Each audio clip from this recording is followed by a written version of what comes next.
official with the Afghanistan embassy on conditions in his country. He spoke at Emory University about the Karzai administration, the threat of the Taliban, and the drug trade. This is an hour. Ladies and gentlemen, I presume you can hear me in the back, right, with the mic? Good. On behalf of the Halle Institute, let me welcome you here to this luncheon today. We are going to have a program that we will have an address by our speaker, questions and answers. We will formally stop at 2:30, but our speaker has agreed that he will stay on a little longer if some of you would like to stay. But we will, if you have to leave before 2:30, by all means feel free to do so, but we will give you a chance to leave at 2:30, but those who would like to stay for a few more minutes would be delighted for you to stay with us. We are honored today to have with us the Honorable Ashraf Haidari from the Afghan Embassy in Washington, D.C. He is the political counselor for political, economic, security, and development affairs.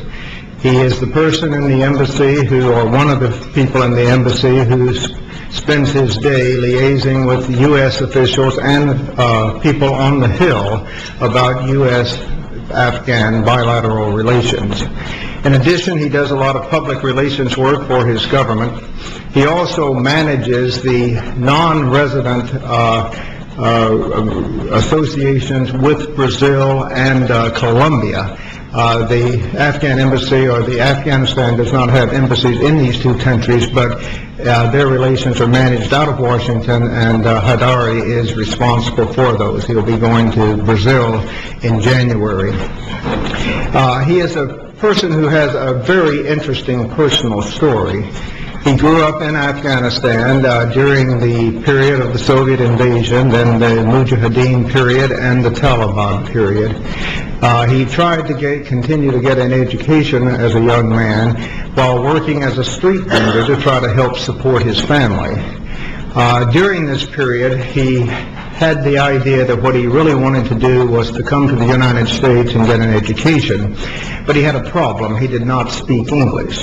And so over the next 5 to 6 years, he self-taught himself English. And in, I think it was 1997, after a number of very difficult months, he succeeded in getting a full scholarship to Wabash University and the U.S. visa, and he came to the United States and got his BA at Wabash, and then Master's in Security Studies at Georgetown University. Before he left Afghanistan, he worked for the United Nations with both the High Commissioner for Refugees and the World Food Program. It's a great honor for me to introduce to you the Honorable Ashraf Haidari.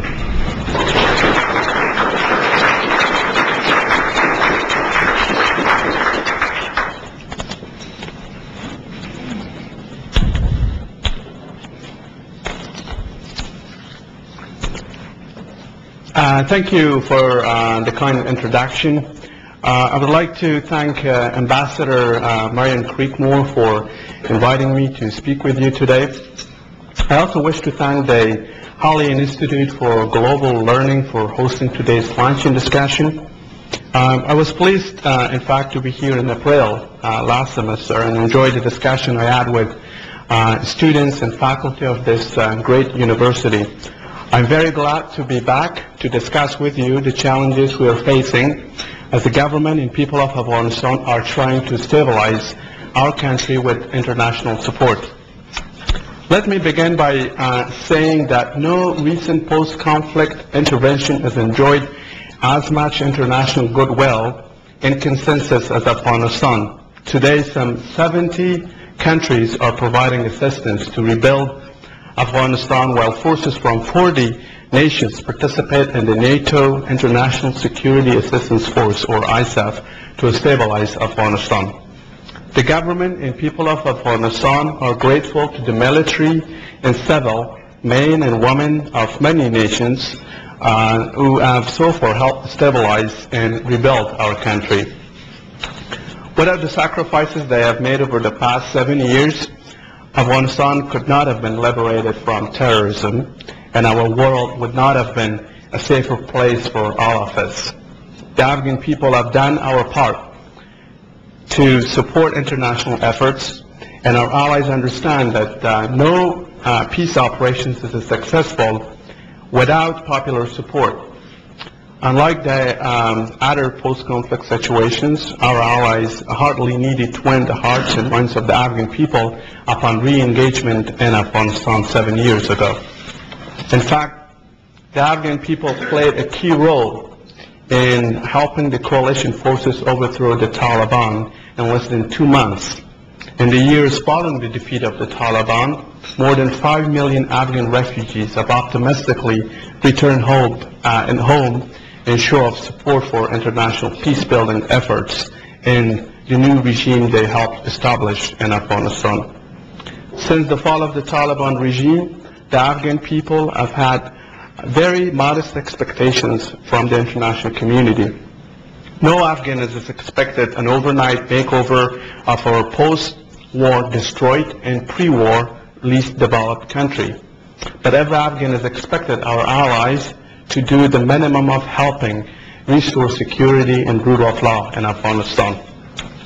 And in spite of declining security and weak governance in many parts of our country, the Afghan people continue to perceive international forces as liberators, not occupiers, because Afghans know from our recent past that premature international disengagement from Afghanistan, if we recall from early 1990s when the Soviets were defeated and the communist regime was overthrown, the world disengaged from Afghanistan and abandoned the country in the hands of regional players.